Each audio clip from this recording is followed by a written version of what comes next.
brillant pour nos familles et nos affaires. Moi, j'ai choisi l'expertise d'un groupe au service du financement des économies africaines depuis plus de 45 ans. Par ses solutions adaptées, il soutient mes projets de vie. Avec ses 2000 collaborateurs, le groupe BGFI Bank rend unique chaque étape de mon expérience client. BGFI Bank, votre partenaire pour l'avenir.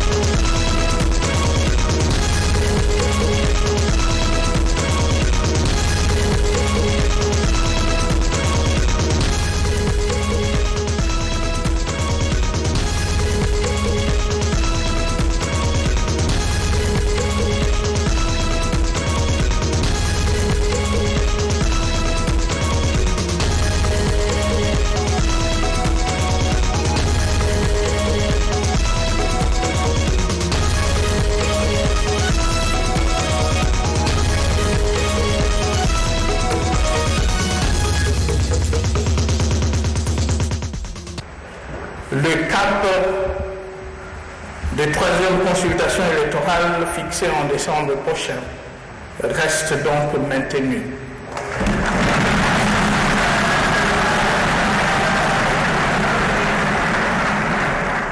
Et notre engagement à respecter la Constitution demeure lui aussi non équivoque. Il s'agit pour nous d'abord d'honorer le sens de notre lutte, ce pourquoi nous nous sommes tant sacrifiés, avec tant d'autres compagnons, tombés sur le champ d'honneur et à savoir redonner la parole longtemps confisquée à notre peuple et libérer ses énergies en vue de rebâtir un pays souverain et indépendant.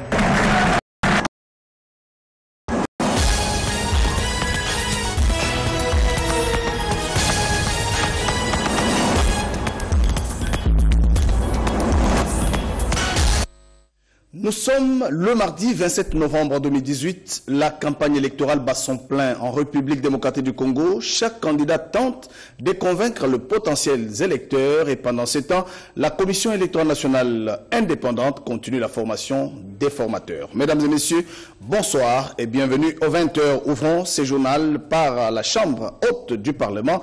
L'Assemblée plénière du Sénat a adopté ce mardi en séance subséquente 6 textes de loi, parmi lesquels la proposition de loi sur la santé publique, sur l'ordre national, 2 architectes ainsi que des ingénieurs civils. Commentaire, Berthe Moukonkole. Réunis en plénière ce mardi sous la direction de son président Léon Kengwa Dondo, le Sénat a expédié au total 6 textes de loi qu'il a adoptés en séance subséquente. D'abord, la proposition de loi sur la santé publique, dont le rapport a été présenté par la Commission socioculturelle et approuvé par l'Assemblée plénière. Dans le chapitre de financement du système national de santé, il est créé un fonds de promotion de la santé pour soutenir ce système. Ce fonds est alimenté par le pouvoir public, la contribution des communautés ou par la solidarité nationale et internationale, mais également par les partenaires agréés.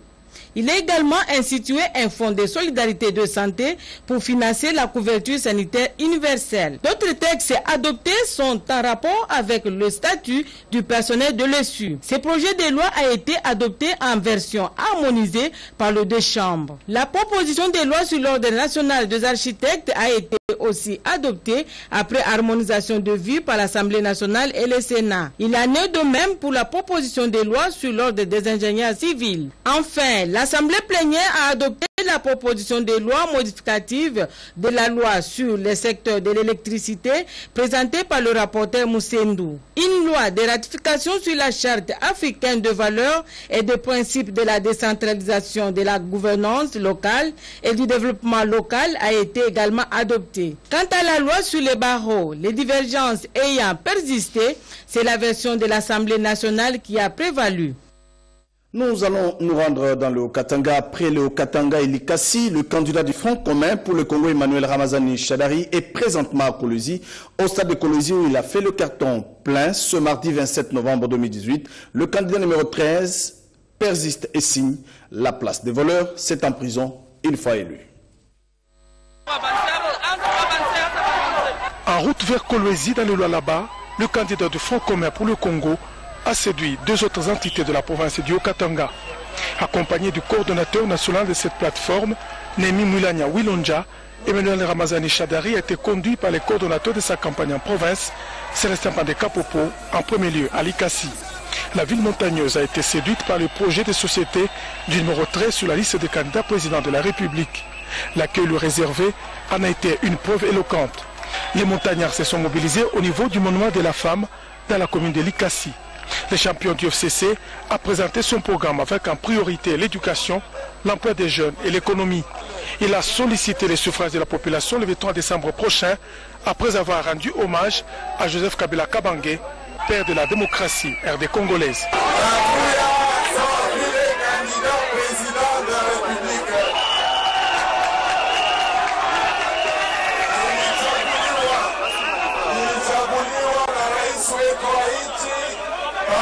Joseph Kabila Kabange,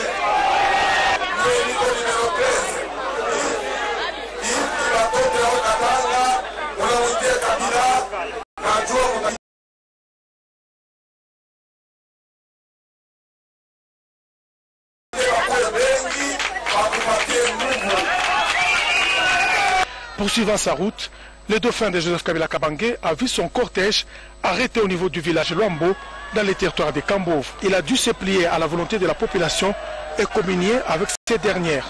Cela démontre de l'adhésion des Haut-Katangais au candidat numéro 13 qui aura réussi son passage dans la province qui préfère. Le message d'Emmanuel Ramazani Shadari aux populations du Haut-Katanga sera relayé par le numéro 1 de sa campagne en province, Célestin Pandé-Kapopo, exhortera ses frères et sœurs de Luambo à faire confiance au chef de l'État Joseph Kabila Kabange en élisant Emmanuel Ramazani Shadari à la tête du pays le 23 décembre prochain.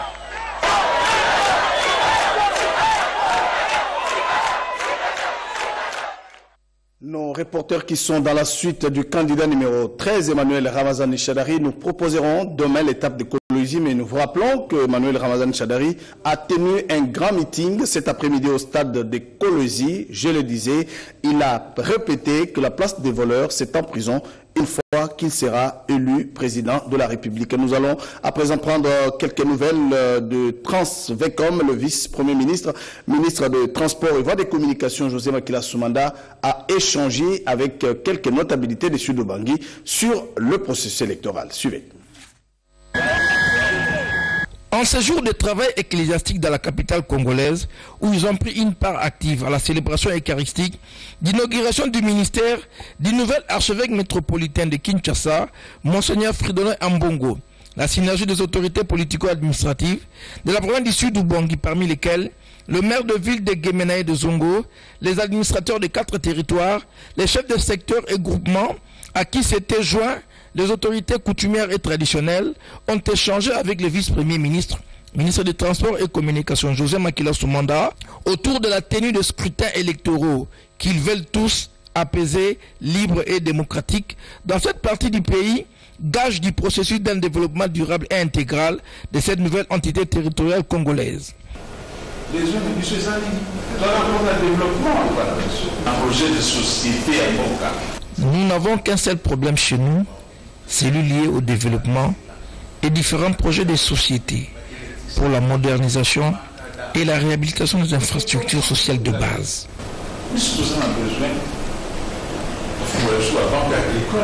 Fort de cette socialisation politique positive, aux grandes retombées électoralistes, ces forces vives sociales de la province du Sud-Bangui se sont engagées à véhiculer ces messages de paix, du développement durable et intégral du vice-premier ministre José Makila Soumanda dans leurs milieux respectifs au Sud-Bangui profond.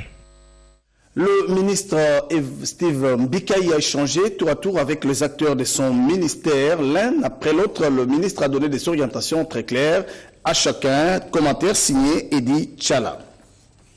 Supérieur et universitaire Steve Mikaï a mis à profit son séjour dans le Haut-Katanga en échangeant avec toutes les parties de son secteur. Il a entre autres pris langue avec la délégation syndicale des établissements d'enseignement supérieur et universitaire de toute la province du Haut-Katanga. Avec les étudiants, il a été question d'échanger en toute franchise pour voir dans quelle mesure toutes les solutions aux problèmes devraient être trouvées. Satisfaits par ces échanges constructifs, les étudiants n'ont pas caché leur joie. Oui, parfaitement, nous sommes satisfaits parce que d'ailleurs nous allons féliciter le bravoure et la proximité de notre ministre de pouvoir échanger avec les étudiants du Haut-Katanga. Voyez-vous, ce n'est pas quelque chose de simple de venir échanger avec les étudiants et un ministre comme lui. Enfin, nous disons que le ministre puisse être tel qu'il est, nous le souhaitons toutes les bonnes chances. Avec le comité de gestion de ces établissements d'enseignement supérieur et universitaire, il s'est agi de l'instruction académique 020. Les autorités académiques ont également posé quelques préoccupations au ministre des tutelles. J'admire la collaboration franche qui existe entre des étudiants et leurs autorités, qui fait qu'il y a harmonie au Katanga et qu'il n'y a pas de retard. C'est un bel exemple à suivre. Et dans toutes les questions, il y a eu concertation entre recteurs, DG, comité de gestion, étudiants. Je peux dire que je suis satisfait de l'issue Katanga. Ces échanges ont été importants car ils permettent de nouer des liens entre gouvernement et la population. Changeons de chapitre et signalons que l'humanité a célébré le 25 novembre dernier la journée pour l'élimination des violences à l'égard des femmes, avec comme thème arranger le monde, mettre fin à la violence à l'égard de femmes et de jeunes filles. En République démocratique du Congo, la ministre du Genre, Enfants et Familles, Chantal Safou, a lancé la campagne de 16 jours d'activisme contre les violences faites à la femme. Témoin de l'événement, Yvette Makontima. Novembre de chaque année, l'humanité s'essoude les coudes pour célébrer la journée pour l'élimination de la violence à l'égard des femmes. En République démocratique du Congo, l'événement a pris une toute autre dimension à travers les lancements par la ministre du Genre, Enfants et Familles, Chantal Safou d'une campagne dénommée 16 jours d'activisme contre les violences faites à la femme. En effet, la RDC a enregistré jusqu'ici des avancées considérables dans la lutte contre les violences sexuelles et basée sur le genre, à travers l'amélioration de son cadre juridique, enrichi par des lois promulguées ou nouvellement revisitées, comme celle sur la répression des violences sexuelles, la protection de l'enfant, la parité, le protocole de Maputo ou encore celle modifiant et complétant le code de la famille. Campagne qui s'achève le 10 décembre prochain à la date marquant la journée internationale des droits de l'homme et inclut le 1er décembre une autre journée internationale de la lutte contre le VIH-Sida. Devant une assistance sélecte, la patronne du genre Chantal Safou s'est félicitée des résultats enregistrés par la RDC sous l'impulsion du chef de l'État Joseph Kabila Kabange dans la lutte contre les violences sous toutes ses formes. Projection du film Bongo Tetika pour un réarmement moral, les 16 jours d'activisme a permis aux participants, dont certains élèves, à prendre la mesure de ces drames pour des actions coordonnées. À signaler que cette activité a connu la participation de l'ONU Femmes. Et puis, la violence juvénile atteint désormais des écoles. Pour lutter contre ces fléaux, la Coalition nationale de l'éducation pour tous, en synergie avec le ministère et les partenaires au développement, a clôturé la campagne lancée dans les écoles. Rodé Mpanda signe ce reportage. L'idée s'inscrit dans le cadre du projet Club de jeunes contre la violence à travers les différents sites répartis sur 3 communes pilotes de mise en œuvre, à savoir Bumbu, Makala et Kintambo, au cours des cérémonies de célébration organisées au même moment. Dans 14 autres sites, les jeunes formés ont témoigné leur transformation après avoir suivi les sessions de formation. Soyez des ambassadeurs de lutte contre la violence auprès d'autres jeunes autour de nous et nous serons œuvre utile pour nous-mêmes, familles et nos communautés. Un phénomène destructif qui caractérise la jeunesse en ce moment. Les rapports sexuels avant l'âge requis est un élément caractérisé de la violence. Ils ont comme conséquence les maladies et infections, les risques de devenir père ou mère avant l'âge, la propagation du sida, la prison. Disons non aux rapports sexuels avant l'âge, disons non aussi à la violence verbale, les injures, les menaces et autres. Les parents mêmement ont exprimé leur joie en confirmant le témoignage des transformations subies par leurs enfants. Financé par l'ambassade de Suède en République démocratique du Congo, le projet Club de jeunes contre la violence est développé par Bromundo et Living Peace Institute en guise de réponse et de prévention du banditisme en milieu de jeunes à Kinshasa. Ce projet est exécuté sur le terrain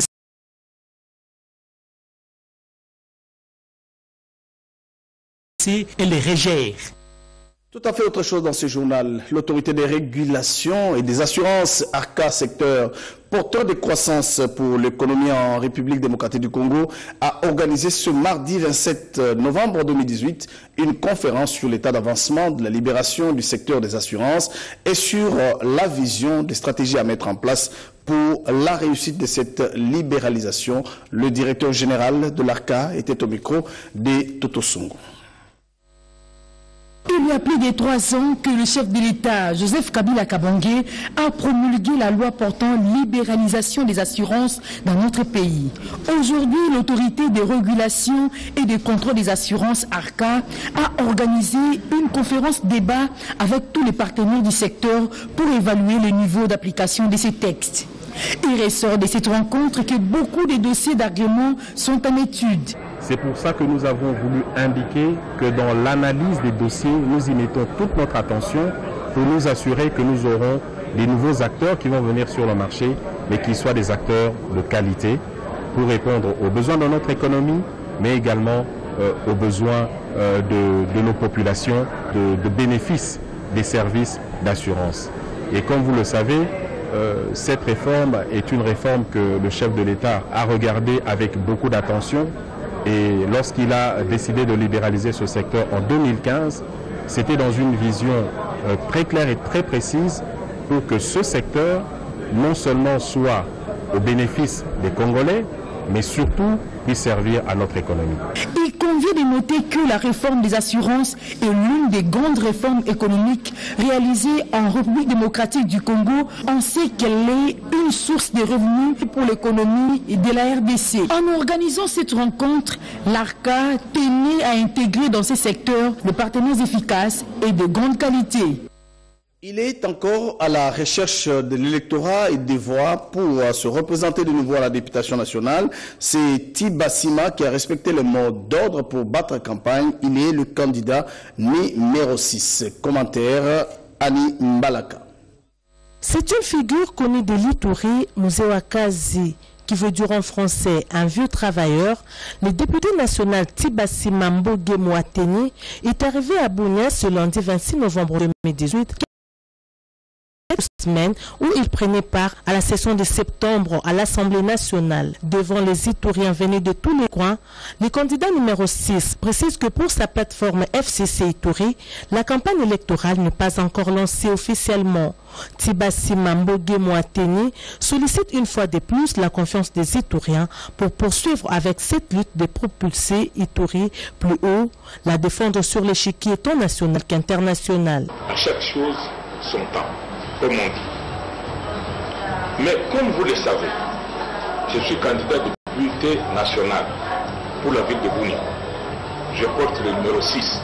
Signalons que le député national Tibassima Mboge Moateni fait partie des grands de la province de l'Ituri. Il a été présent dans tout ce qui concerne le développement de ces coins de la République démocratique du Congo. D'abord député national de 1987, PDG de l'Okumo, ministre de l'urbanisme pendant la transition de 1+4, sénateur en 2007, puis député national en 2011. Le candidat numéro 6 à la députation nationale ville de Bunia veut continuer à servir sa terre natale. D'une province à une autre, nous allons de nouveau rentrer dans le Haut-Katanga où Jacques Kiabula a lui lancé la campagne électorale dans les lois là-bas. La ville de Likasi a bougé ce samedi au rythme du lancement de la campagne électorale du candidat numéro 68, Jacques Kiabula Katoué, à la députation nationale et numéro 90 à la députation provinciale. À son arrivée à Likasi, venant de Lubumbashi, le candidat à ces deux députations, Jacques Tiaboula Katoué, attendu par une foule immense, est allé en procession avec elle jusqu'au-delà du marché Bazano. Il a ensuite pris une jeep pour être vu par tout le monde. En premier lieu, le candidat aux députations a visité l'hôpital Asvi sur l'avenue Kamagnola au centre-ville de Likasi. Ici, il a financé les soins des enfants nés avec une malformation. Jacques Tiaboula Katoué a pris l'avenue Kassongo Michel pour s'arrêter à la station bleue de la cité Kikula. Il a inauguré une aubette sous les acclamations du public qui l'attendait à cet endroit. Fini cette étape, le candidat numéro 90 aux élections provinciales et 68 aux élections nationales est allé inaugurer une autre aubette au cercle Mpanda. Le tour a continué jusqu'au terrain de football de Chitourou où il s'est donné au même exercice. Revenu au quartier Jolicite, le candidat Jacques Tiaboula Katoué, accompagné du président urbain de la fondation qui porte son nom, et bien d'autres, a procédé au lancement du forage d'un puits. Il a profité de l'occasion pour expliquer l'utilisation de la machine à voter. Il a aussi invité la population au choix du candidat du FCC, numéro 13, Emmanuel Ramazani Chadari, et lui-même aux députations nationales et provinciales.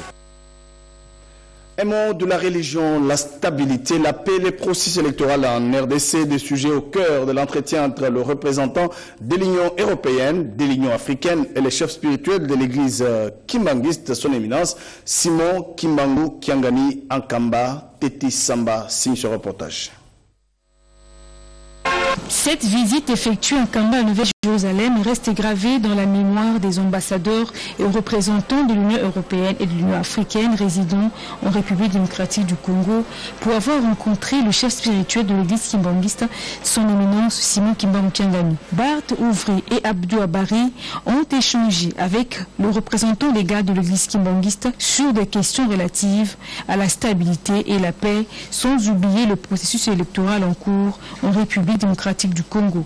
Au sortir de cette audience, le représentant de l'Union européenne, Bart Ouvry, et son homologue de l'Union africaine, Abdou Abari, ont fait l'économie de cet entretien. C'est un pèlerinage, dois-je dire, qui tombe à point nommé dans la mesure où nous rentrons de plein pied dans la campagne électorale, qu'il puisse inspirer les acteurs politiques, qu'il puisse faire en sorte que toutes les opérations électorales se passent dans la paix, la quiétude. L'esprit de paix que nous avons trouvé ici, le message de paix que nous avons eu de la part de son éminence est important pour nous parce que nous savons que les christianistes peuvent jouer un rôle important pour se battre contre discours de la haine, contre des appels éventuels à la violence. Avant de prendre le chemin de retour, les deux diplomates ont visité le mausolée de Papa Simon Kimbangu, envoyé spécial de notre Seigneur Jésus-Christ. La dite délégation s'est faite accompagner par le président de la Commission d'intégrité et de la médiation électorale, révérend Elebeka Palai. C'est sur ces belles images de Nkamba que nous bouclons ce journal de ce soir, de ce mardi 27 novembre 2018. Au nom de toute l'équipe qui m'a tenu compagnie ce soir, merci. Prenez rendez-vous tout à l'heure à 22h avec Annie Mbalaka. Les infos continuent sur la radio-télévision nationale congolaise.